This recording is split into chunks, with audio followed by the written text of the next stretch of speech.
Ian Nepomniachtchi played the exact same strategy in all three World Championship games. And you kind of have to wonder, does his opponent realize that? Are other players catching on? Do they notice this tendency? At this point, probably because I've posted it everywhere online and a lot of people have been sharing the posts and comments, I would imagine it's getting more and more widespread.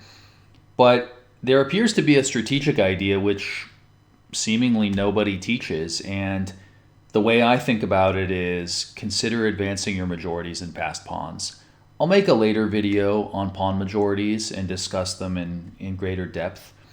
But essentially, what Nepomniachtchi did in every single game of this World Championship match was seek a pawn majority and try to demonstrate that his majority was more mobile than the opponent's and therefore better than the opponent's majority.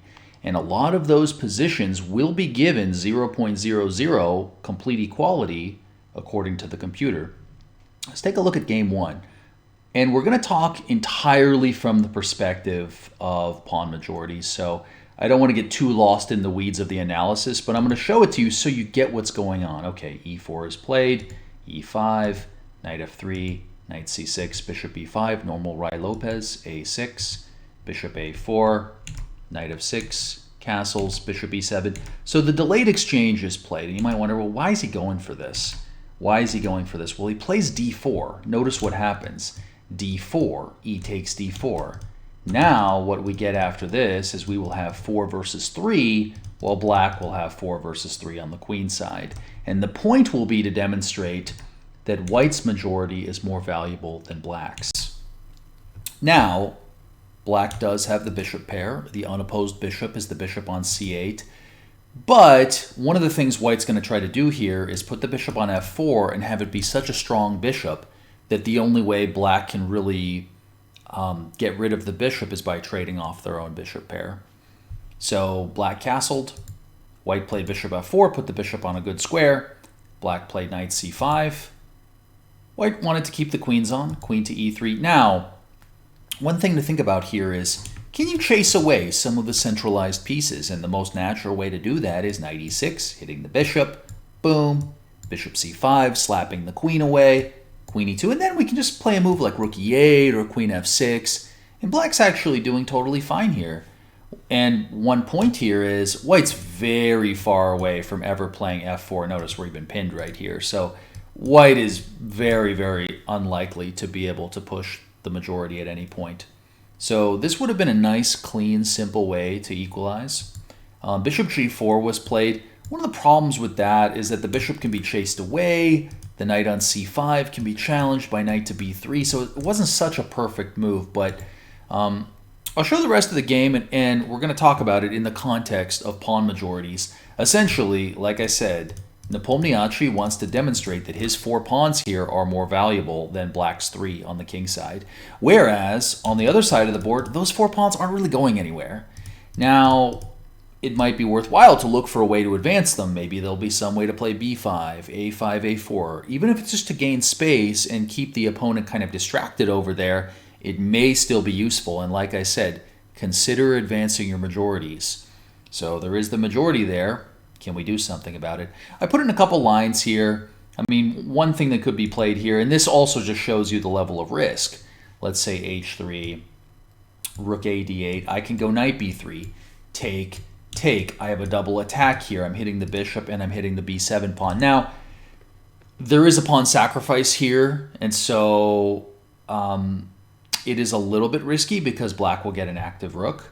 So bishop h5, take, rook b8, take, take, rook c4. That being said, black has 2 isolated pawns here. The a pawn is a passed pawn for white. It's hard to argue black's fully equal here. So had this been played by Nepo, this would have been a great outcome of the opening. Now, think about it this way. What did he do in the opening? Well, he played a line. It's not that popular. Not that many games have been played with it at the highest level. But he posed a problem for black in a position the computer says is totally equal. Of course, the computer says it's totally equal because it has a good way to counter the plan. But the burden of proof is placed entirely on black to do something. stop the opponent from pushing their majority, or advance your own majority effectively. But you're kind of restricted to that when the opponent has a good, clean pawn majority that can go somewhere. Think of it kind of like being on the power play in hockey. 4 versus 3. I remember as a kid, it was like Alexei Fedorov on the power play. You're on the power play. You have 4 versus 3. You have a superiority. And I think the biggest problem is when I started playing, people said, oh, well, is a majority even an advantage? What about these minority attacks and things like that? If you have a superiority, that is how, think about a tactic. Almost any tactic works because you have a superiority in a certain part of the board exploiting a weakness. And when you queen a pawn, again, it's because you have a superiority that the opponent cannot counter. So under normal circumstances, a pawn majority is a superiority that you will try to use. You at least, like I said, consider advancing your majorities and pass pawns. Doesn't mean you're always going to do it, but you're going to consider it. And I think most people, even who've played for 5 years, never heard that advice ever before. So that's why I'm pointing it out. And the funniest thing is, he's winning in the World Championship playing this one singular idea in every single game. And so you got to wonder, am I living in the Truman Show? Is nobody else seeing this? And I post this and GMs hit the like button. They're like, oh yeah, I agree with that, I am. Like, wait, so you agree with me, but no one else is bringing it up? I don't really understand. But anyway, let's go back to the game. Knight c3 played by Nepo. So here's another important point about pawn majorities and also just kind of pawn breaks in general. We're not talking about a pawn break, but it's true for pawn breaks, it's true for pawn majorities, it's true a lot of the time for pawn play. A lot of the time we're looking to prepare our ideas. So one thing white may do here is white may play stuff like h3, get the bishop out of there, later put a rook on d1, let's say, or play knight b3, and then consider later pushing, later going for the advance of the majority. And if the majority can become very strong, black will have issues on the king side. And one thing that you'll see later on is, how Nepomniachtchi qualified for this world championship? He beat Duda with a 5 versus 3 majority. You know what Kasparov and Carlsen have said when you have a 5 versus 3 majority? You probably didn't read their source material. Yeah, you should go and read that. Not a lot of people did. I mean, it's not your fault. But Carlsen said in his chessable course, he said, try to create a pass pawn. You have 5 versus 3, you have 4 versus 2. Try to create a pass pawn, especially in an endgame. And that's such simple and clear advice. And people, I give lessons all the time to, let's say, 1,700, 1,800 players, and they'll go, yeah, I had this 4 versus 2 majority in the endgame. I didn't really know what to do. Follow Carlsen's advice. Try to create a pass pawn. Doesn't mean you'll always do it, but that's what you're trying to do. Just like with the majority, you're considering advancing the majority. So it doesn't mean you're always doing it, but it's one of the first things you're calculating. So rook a8 was played. Now, I think the simplest move would have just been to play h3 and hit the bishop. There were a couple cool tricks here. So if queen takes d4, there was the line closing knight to d5 hitting this. Here's a cool little tactic with this. Take, king h8, bishop takes e3, double attack, winning for white. Now, of course, black would not fall for that, but that's a pretty cool little trick. So if they play rook f8 to defend the piece right here, I can go knight to b3. This is kind of a cool little plan. I remember this was a plan that was in Fischer's Memorable Games. Basically creating a structure like this, which makes it very hard for the opponent to attack. So over here on the queen side, it's going to be very, very hard for black to ever advance their pawns. So anyway, Nepo played knight f5. I didn't like that one so much. It just allows this simplification, and then rook e8, and then bishop d6. So I don't really think there's anything with this. Black played more passively. Okay, knight e6, take, bishop g3. Now, black doesn't want to end up too passive because they might get pushed back by white's majority eventually advancing forward. So an appealing move is the move f5, just going for the fork with f4. It's a good useful move. And it looks superficially scary, but it's not. For example, take. You might be worried about the pin, but you know what? You can just move the queen away whenever you get time. So it's actually totally safe. The bishop on f5 is stable, totally safe. So in the game, he played something more passive. He played bishop h5, f3. So notice that both sides put their pawns on the opposite color square of the bishop, just to have maximum scope and pawn control. h3, h6, king h2, bishop f7, rook a d1. Yeah, quite reasonable. Black plays b6. I just would have gone for the direct exchanges. Rook takes d1, rook takes d1, rook d8. Might as well trade off when there's not that much going on there. And the point about advancing the majority, we have 4 versus 3. So we can just go f4. And after that, we may have a number of different possible advances. You know, possibly it's even stuff like h4, f5, you know, going all in. But f4, and, you know, according to computer analysis, White had about a half pawn advantage. And I think a lot of people would look at that and say, I don't really understand. Why is it a half pawn advantage? Well, Black has 4 versus 3 over here, but it's very hard to advance those pawns in any useful way, whereas White's pawns are you know, quite valuable. So a3, a5. Yeah, Nepo was a little too fancy here. I just would have played f4. You know, that seemed like the whole point of his play, so why not just play it if there's no drawback behind it? So he played knight e2. Now rook takes was played. Rook takes, rook d8. But notice what Black should be trying to do is advance their majority. So both sides have the exact same strategy. That's what you want to do typically in these types of positions. So the sliding move rook to d3 was played to have a favorable exchange. But what Black could have done is Black could have just said, okay, take b5. I advance the majority. I have no real weaknesses. I can defend either of these pawns. I can play a4 if I want to close down the queen side, so no problems. c5 was played, and now Nepo went queen d2, again using the rook on d3 to create a threat here. And now I think the simplest plan just would have been a trade and, you know, play something like this and probably go bishop g6. That looks pretty safe. Instead, c6 was played, and that wasn't nearly as good because notice what that does. It softens up the queen side. So here, knight takes queen f4 was played. Notice the queen gets to sweep in here. So what happened for Ding here? Well, what happened for Ding is he weakened his majority so that there were targets over there. b5 was played, queen b8. King h7, and here it was very hard to understand why he didn't just go bishop c7 with a double attack right here, winning a full pawn. And yeah, there are some cases where you win a pawn and you can't do that much with it. It's a pretty clean pawn. So that would have allowed possibilities like, let's say, b3, a4. That's exactly what you can do here with the potential to create a passed pawn. So a passed a pawn could have been created very quickly. Bishop d6 was played. This was a little odd, and you do wonder what might he have missed here. Maybe he missed bishop takes c5, queen d2 with a lot of counterplay here. You know, the bishop kind of cutting through here. But there was still queen c7. And you know what? The majority is still valuable. I can go king g3. I can go f4 and king g4. I still have the 4 versus 3 majority, and that allows me to create a passed pawn very quickly. So White would have still been better there. Knight g3. Knight e6. Now there is a threat of going knight to d4 to attack the pawn, so c3 does make sense here. f4 was played. Interesting choice here by Ding to play h5.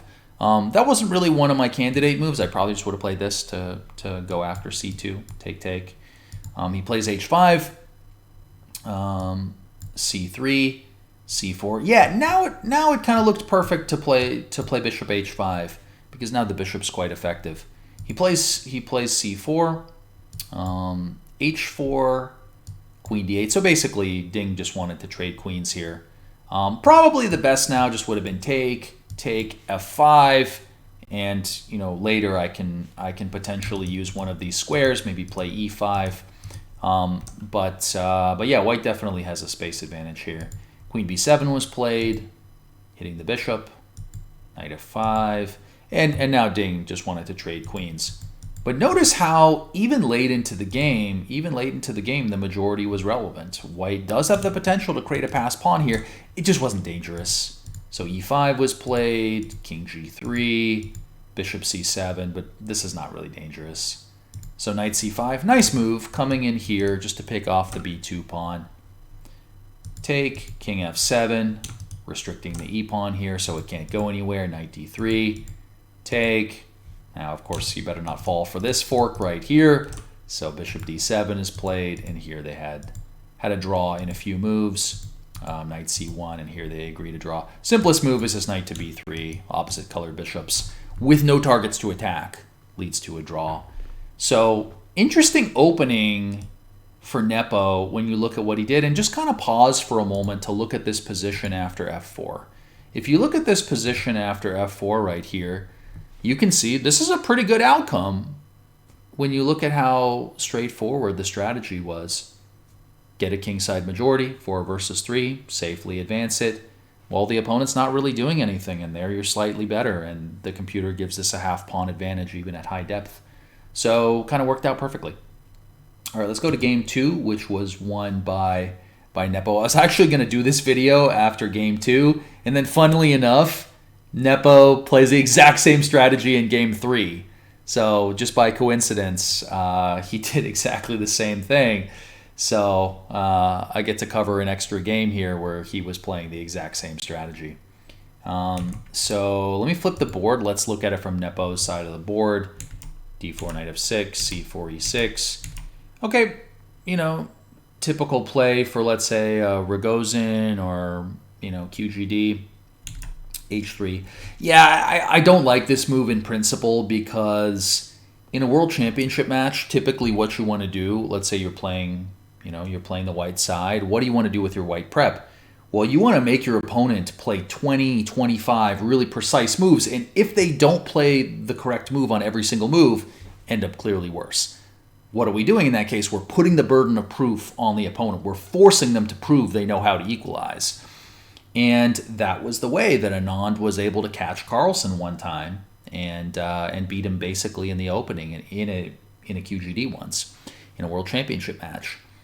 And outside of catching Carlsen like that, it's very hard to beat a 2850 player. And, you know, it's especially ineffective when the opponent knows what to do. So Nepo didn't really seem... Yeah, he acted surprised for a second on video, but then he played exactly what you're supposed to do. So what did he do? He played d takes c4. He just played a Queen's Gambit accepted. So it's just a Queen's Gambit accepted with an extra move because h3 was played, and it's not really helping in any particular variation. So in the QGA, there are a lot of moves you could play. You could play a3, b3, all kinds of useful moves after bishop takes c4, but in this case, not really very useful.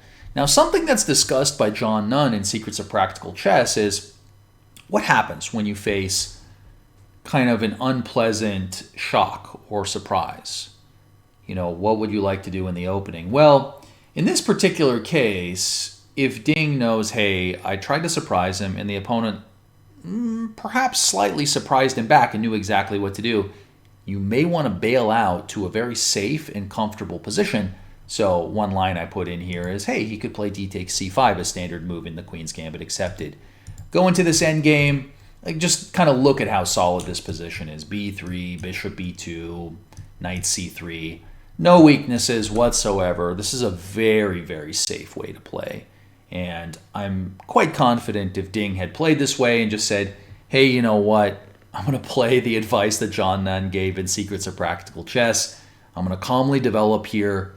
I'm going to have no weaknesses, and I'm kind of going to lick my wounds and say, hey, I didn't get what I wanted in that game, but the next time I'm going to do much better and get exactly what I want.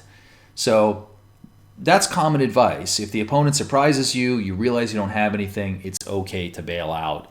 Go home, do your homework, find a better idea, and play something stronger and more principled next time. And this is exactly why I advise people to play principled moves in the opening. Because then you always have that ability to keep improving and keep kind of adapting what you play. So this was just one possible line I put in. Anyway, let's go back to the game. Knight c3, b5. By the way, it wasn't bad what he played. It absolutely was not bad. Looks like very typical Queen's Gambit accepted play, bishop to b7. And now a4 is played. So notice there is a queenside majority here. It's not really going anywhere. a4, typical move, kind of probing for a slight weakness. Knight e4. Knight e5, that's a nice move, challenging the knight in the center of the board. I probably just would have played knight takes c5. So gets the bishop pair, although after bishop e4, the bishop pair is gone. Bishop takes e4, take, take, take. And then I'm going to regain the pawn back, get the pawn back. So in this particular case, this is totally fine. So I would have done that as white. Notice no majority for black here. Okay, knight takes f6 check was played. Here g takes f6 was played. Yeah, that's a nice move. I mean, the idea of going rook g8 at some point, very, very soon looks appealing. But due to the lack of any clear focal point, like g2 is actually not that weak. There's nothing attacking it at the moment. So it's not like you should be losing just because of that. So the move I propose here is just d takes c5. Just say, okay, I misplayed the position a little bit. Let me just play some good solid chess. I might end up playing like queen e2 and e4 and stuff like that. But let me just play the position very safely, develop the rest of my pieces, and my position will be fine. So I gave a couple of moves here, giving the pawn back, going knight d4, going queen e2, going f3. Yeah, and here you can see g2 is perfectly safe.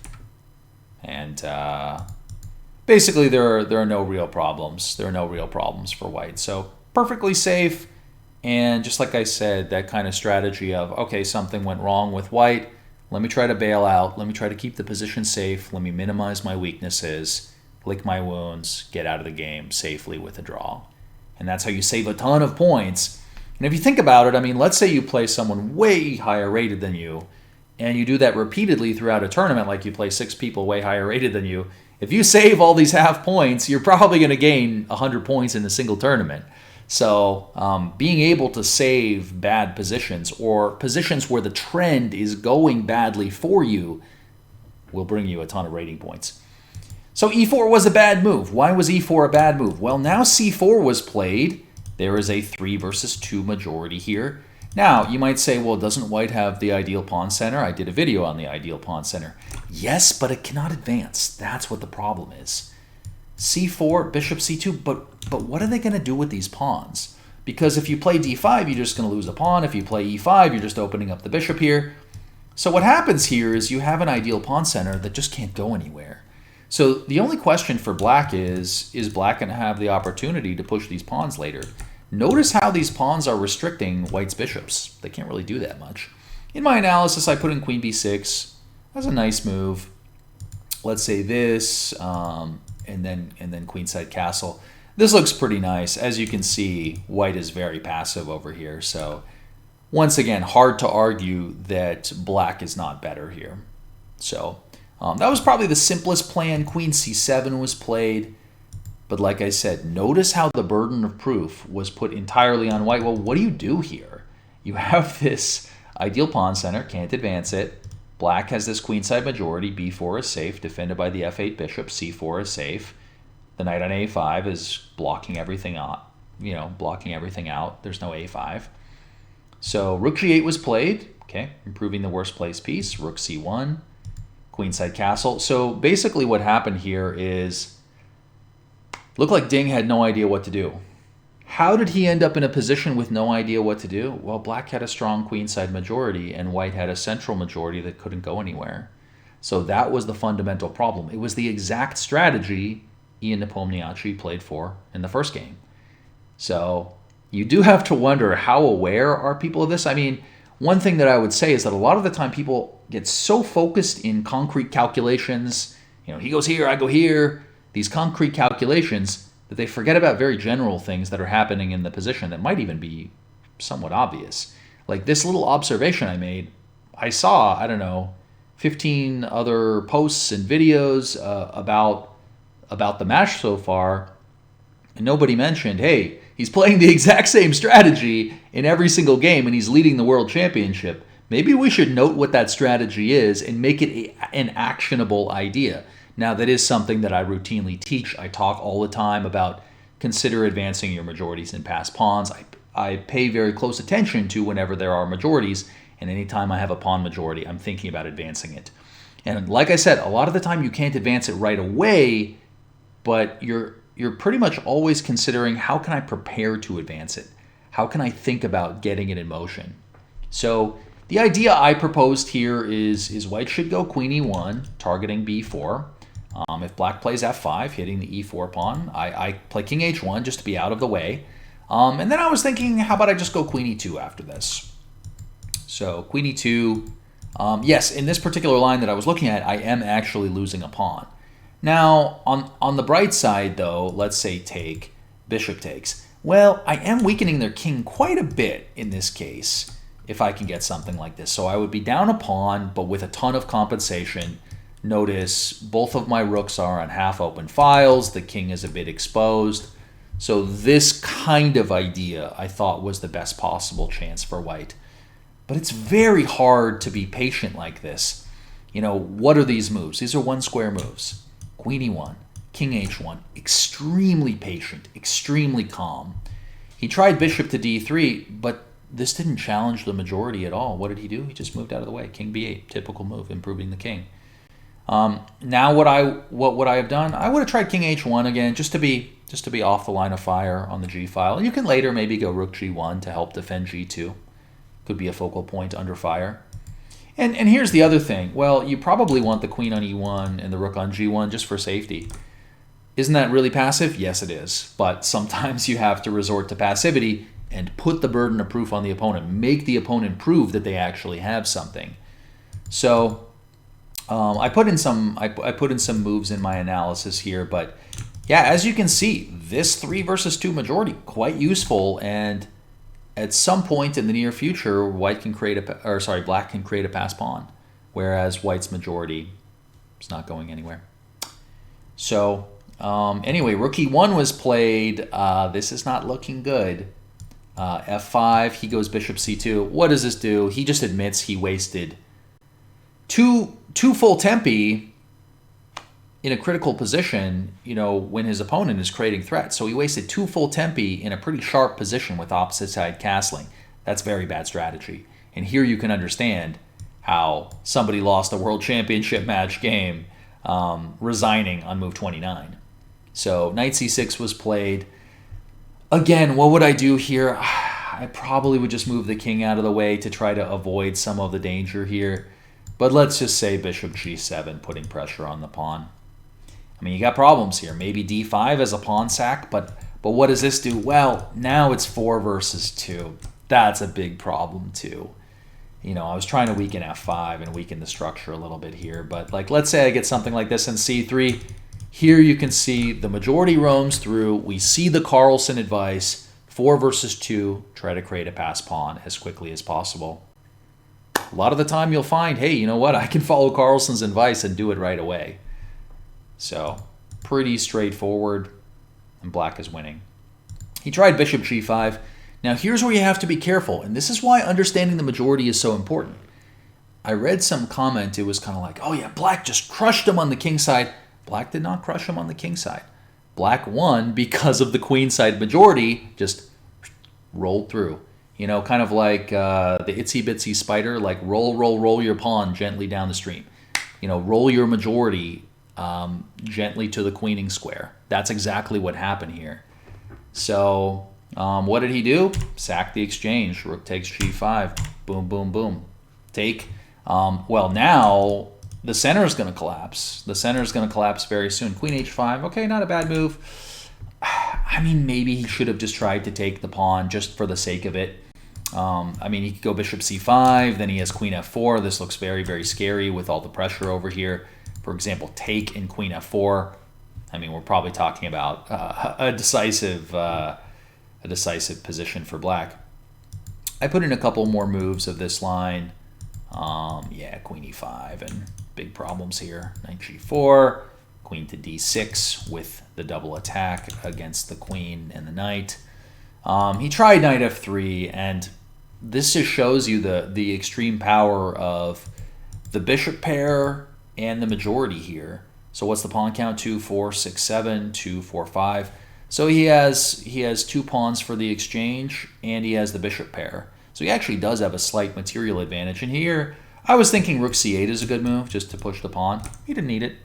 Played bishop d6. Okay, just blocking. Yeah, and no way to stop anything. Just c3. So we're not winning here by, crushing them on the king side. We're just rolling the pawns forward. Roll your pawns gently down the stream. Just like a children's book right here. Yeah, it's like a nursery rhyme, just rolling those pawns up. c3, yep. Take. c2. Queen h6, trying to guard c1, and here e5 was played, and that was it. Just resigned on move 29. Now, a couple of things here. In World Championship matches, especially with white, you don't want to lose any games. You do not want to throw away any games. In general, people play for 2 results with white.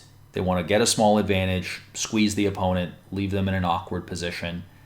And just try to get a small plus and build upon it, and hopefully it'll turn into a larger advantage that you might convert. Like let's say you end up a pawn up. Maybe you can convert that. But this was really bad because white needed to bail out, like I said in the opening. White did not bail out. The opponent got a strong majority, and then, you need to do something against the strength of that majority. So first of all, he could have prevented him from having the majority in the first place, but once they do have the majority, you just have to sit tight and put the burden of proof on the opponent. You don't want to waste moves like that and then just allow it to just run up the board. That's what happened. And, the reason this was so fast is it's really rare that anyone just lets a c-pawn run like that, especially when they're queenside castled. So this really did go very, very wrong for Ding. But it was the same exact strategy. And once again, in today's game, let's take a look at today's game. The exact same strategy. d4, knight f6, c4, e6. Okay, queen's gambit declined. Exchange variation, bishop g5, c6, e3, h6, kind of a more modern variation. Bishop h4, bishop e7, bishop to d3. Now, there are 2 main setups that white often plays, either with knight e2 or with the knight on f3. But notice that by playing the QGD exchange, we have a central majority right here. We have 2 versus 1 in the center, and the opponent has 3 versus 2 on the other side of the board. Now, I think I was taught that you have to be careful as black, and a lot of the time you don't want to play a move like b5, because when you play b5, you might be creating a backward pawn on c6. But it's all about timing and about what the opponent is doing. So rook e8 was played, knight ge2. So he went for the knight ge2 plan, which does kind of signal at some point he's going to try to go f3 and then consider at least playing e4. Of course, you always have to look out for knight takes e4 type ideas tactically, but potentially it might not even be possible. So knight bd7 was played, castles. I think the easiest move is just to go knight h5. Why? Well, you have a little bit less space. Go take, and then you can go knight f8. And, if you play this sort of plan, typically knight f8 to e6. So you're keeping pressure on d4, and then you might play stuff like b5, a5, and advance your majority on the queen side. So black does want to advance their majority. So a5 was played, and here very high depth analysis from the Sessi engine suggested rook fe1, maybe the simplest move. It was given a score of about 0.29 at depth 50. And so the typical plan here would just be rook ad1, f3. There were some Kasparov games where he would play this sort of plan, bishop f2, bishop g1. Why is the bishop good on g1? Well, it's a long-range piece. It's guarding d4 through x-ray. So it's just kind of out of the way while supporting the center so we can advance our majority. And if we can advance our majority up, we might just sweep through the position. Roll your pawn gently through the opponent's position. That's what's happening here. So this position could turn into a nursery rhyme very quickly. a3, okay. Knight h5, take. All right, he played rook ae1. I thought that was interesting. I mean, there are other setups you could go for. Like I said, you could go for the rook on e1 from f1 and go rook ad1 and have the rooks on e1 and d1, or you can have them on e1 and f1.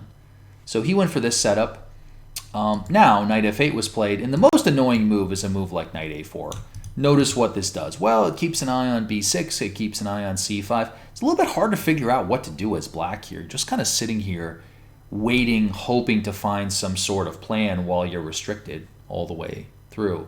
So this was given a score of half a pawn, plus 0.5, by the Lichess engine at depth 39. So that's a pretty reasonable evaluation.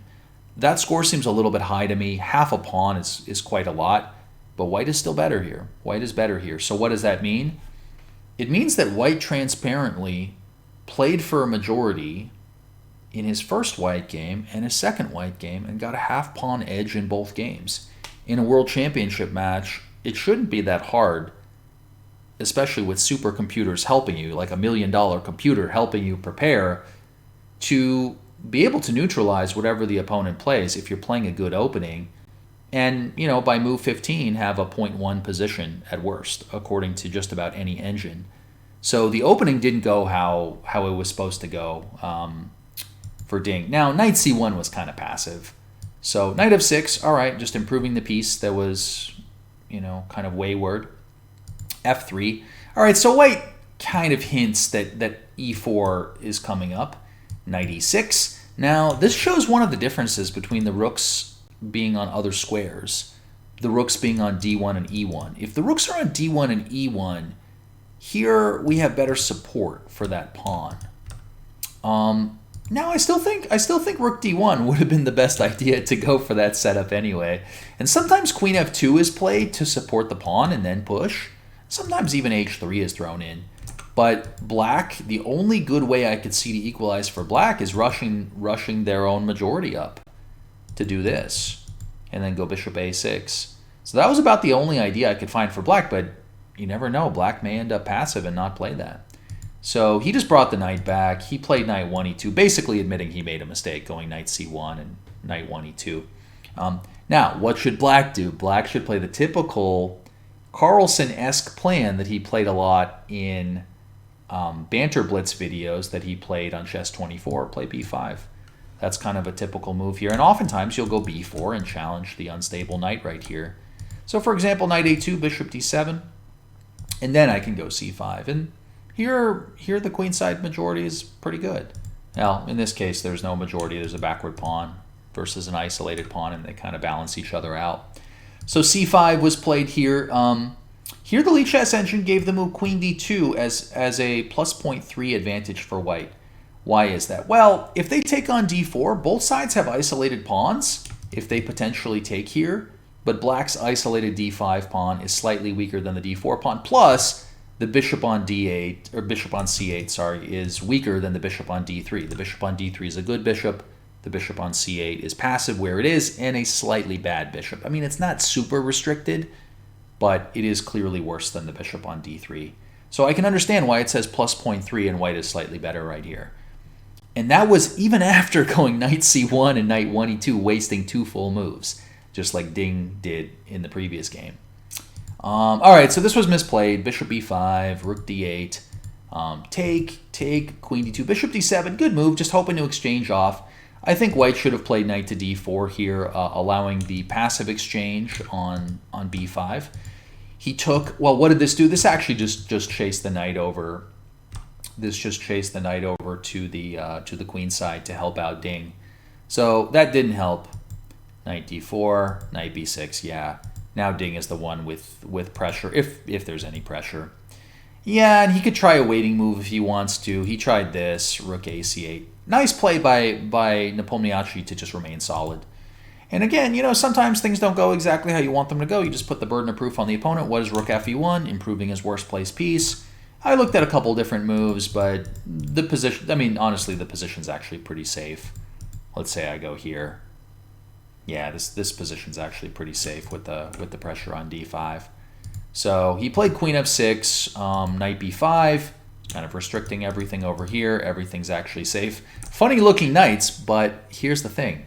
They're performing a function. They do have utility. Knight c7, challenging the knight. Knight d4, knight e6. They repeated moves and had a draw. But notice, Nepo very transparently went for a majority straight out of the opening And this is one of the few types of positions that the computer may give 0.00, but in a practical game, his opponent has a harder time because they can't easily advance their majority while you might be able to advance yours.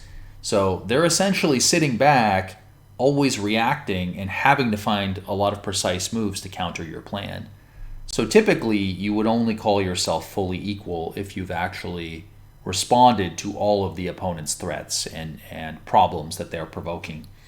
Now let me show you one more game, which is a bonus game, the game Nepo Duda, which is why he qualified for this World Championship. So Nepo was playing white against Duda, knight of 3 d5, g3, bishop to g4. So he ended up playing the ready and didn't really seem like he was going to do anything super aggressive or anything. But this is where black has to be very careful and understand pawn structures very well. Because I sometimes see stuff like this and I'm like, hey, wait a minute. The guy playing black was rated 2750, but he made a really simple error. There seem to be cases where, as they say, there are spots on the sun where sometimes there are aspects of positional understanding. Maybe people haven't thought about that much, perhaps. Okay, what does Nepo do? Take, central majority, 2 versus 1. Knight e5 is played. What happens if he takes? He is not supposed to take. Take, 5 versus 3. Remember what Carlsen said about that. Knight e5 is played by Nepo right here. And I was watching the game and, talking to grandmasters and international masters during the game going, he's not gonna take on e5. He knows that, right? He takes on e5 and these other grandmasters I'm communicating with and IMs are like, wait, doesn't he know that's bad? And we're all just kind of scratching our heads like, wait, what? So apparently not everything that I think is kind of common knowledge is common knowledge, so I'm hoping that people will be more aware of some of these things. So what should Duda have done? He should have just played knight e4, kind of a good move, putting the knight right in the center of the board. Knight takes c5, d takes c5. So here's the problem. This 5 versus 3, the question for black is going to be, well, how are you going to contest that? So yes, black does have 4 versus 2 on the other side of the board, but it's not going anywhere. So white's is very dangerous and potentially aimed against black's king, while black's not really able to push anything. So knight e4, strong centralized piece. Knight d2, challenge the piece. Take. So essentially, we're just sitting back here going, are we going to run into boom, boom, boom, trapping the piece? Is this going to be some boom, boom, boom, I want you in my room piece trap? I mean, this is garbage for black.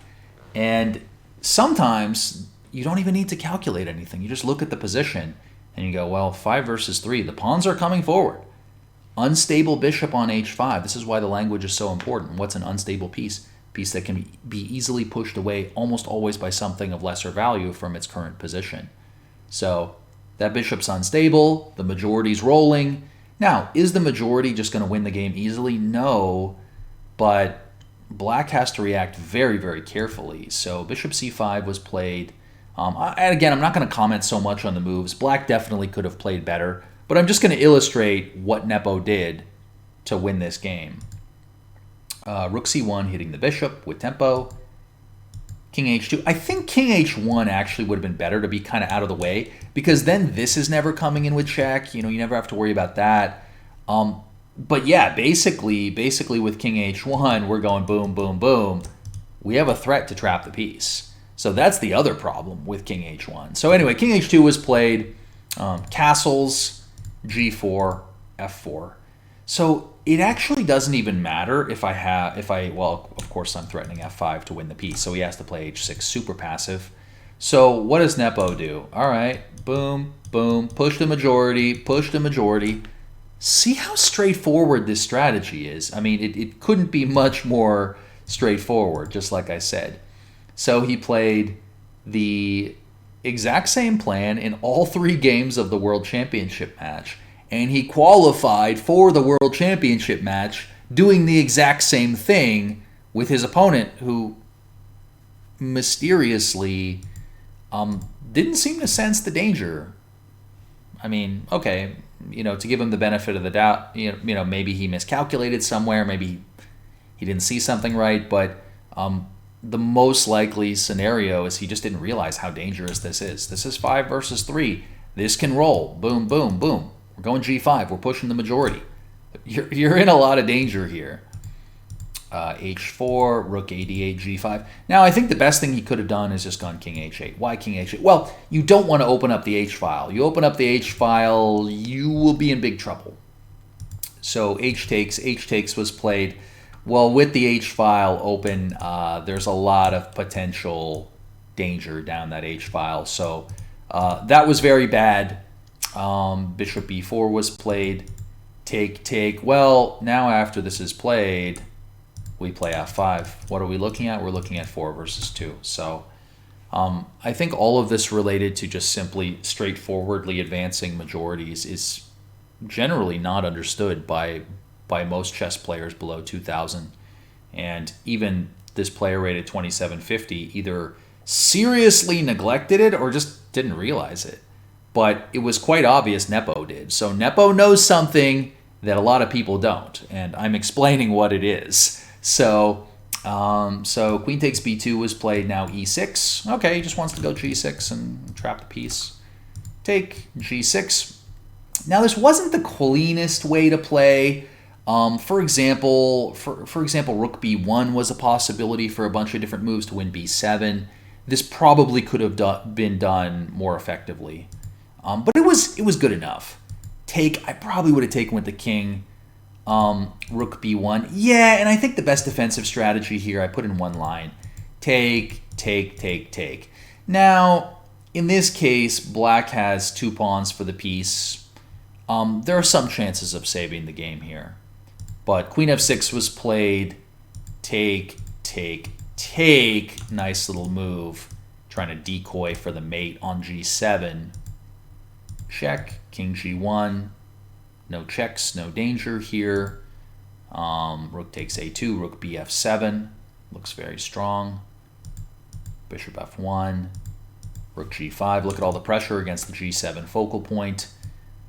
He's hoping to trade queens. Queen f2, queen a3. Trying to come in here, maybe get the queens off. Hope to prolong the game a little bit. Rook g3, no thank you. I will not allow a queen exchange, and he already resigned.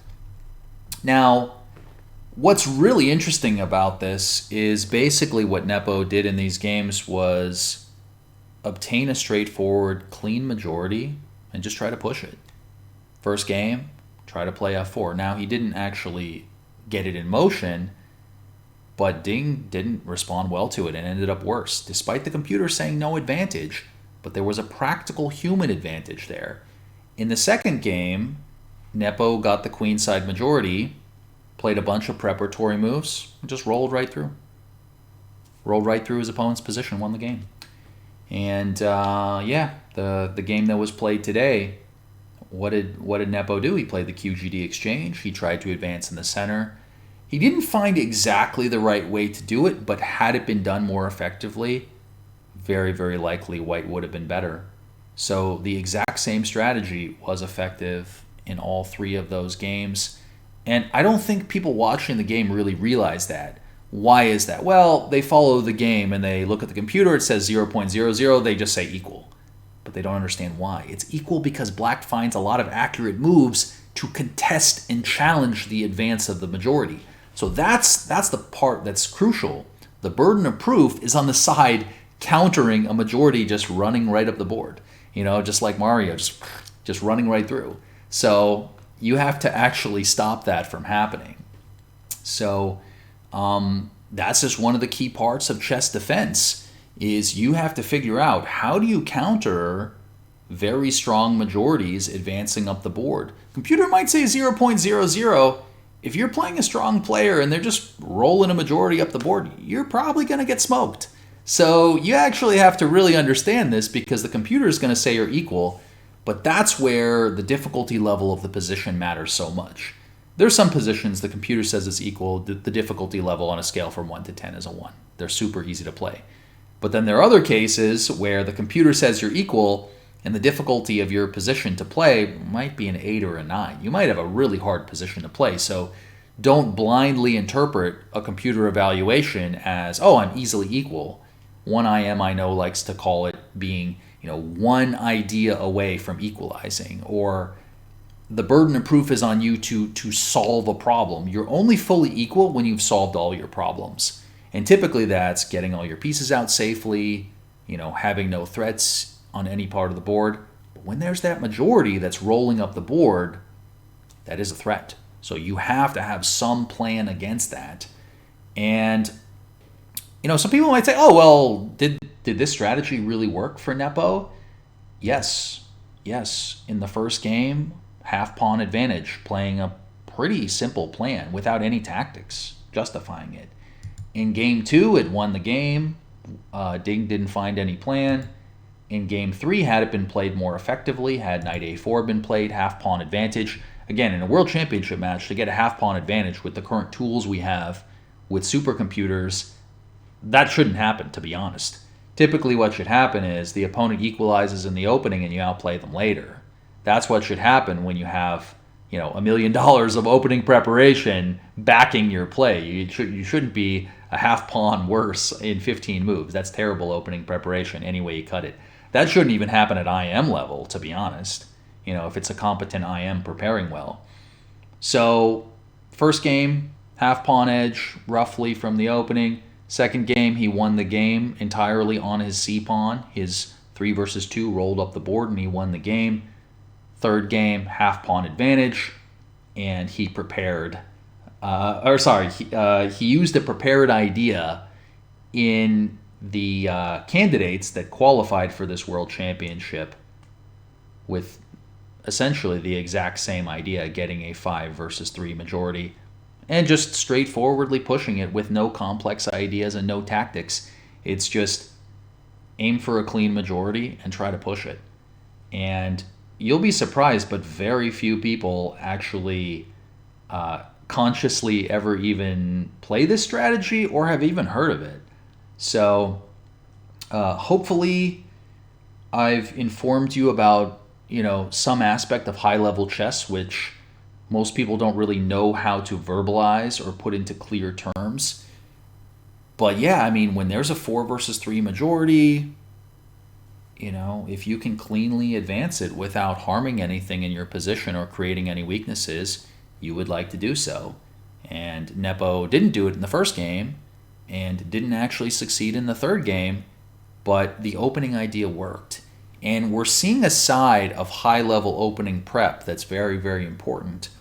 What do you do when computers are so good that you can't prove an advantage from the opening? We create a practical advantage.